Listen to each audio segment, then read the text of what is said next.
अनंत विचार न्यूजमध्ये आपले स्वागत। मी शिवकृपा सहकारी पतपेढी लिमिटेड मुंबई या संस्थेचा माजी संचालक सभासद आहे, सध्या ठेवीदारी आहे आणि माझ्या कुटुंबातील लाखो रुपयाच्या ठेवी संस्थेमध्ये आहेत, चिंतकाच्या ठेवी आहे।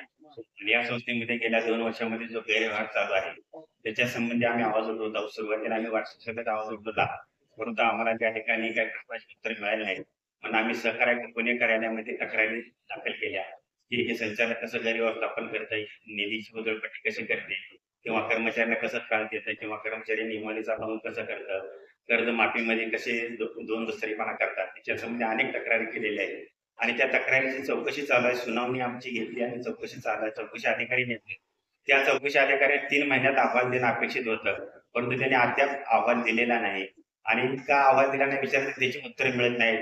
पण ज्यांना अहवाल दिलेला आहे ते कमी लावून घेतला। शिवाय जे करतात सक्षम आहे, आता 40 लाख प्रॉपर्टी सगळे पैसे उचलतात, पण त्याला 40 लाख दिले आहे आता आणि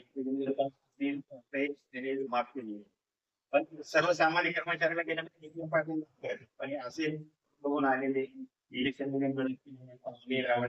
माफ केली आणि तो मुद्दा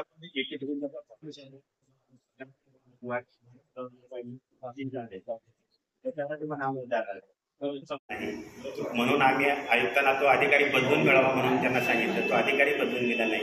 तरी एकंदरीत ही जी गैरव्यवहार आहे, गैरव्यवस्थापन आहे, गैरकारभार आहे, याच्यावरती कुठेतरी पांघरून घालावं म्हणून ते हा अहवाल झडपलेला आहे असं आमचं म्हणणं आहे। तर येत्या वार्षिक सभेपर्यंत हा अहवाल त्यांनी उघड केला नाही तर आम्हाला धरणे आंदोलन, उपोषण असे वेगवेगळे लोकशाही मार्गानं या आवाज उठवावा लागेल आणि त्यासाठी आपलं पण सहकार्य मिळावं ही आमची विनंती आहे।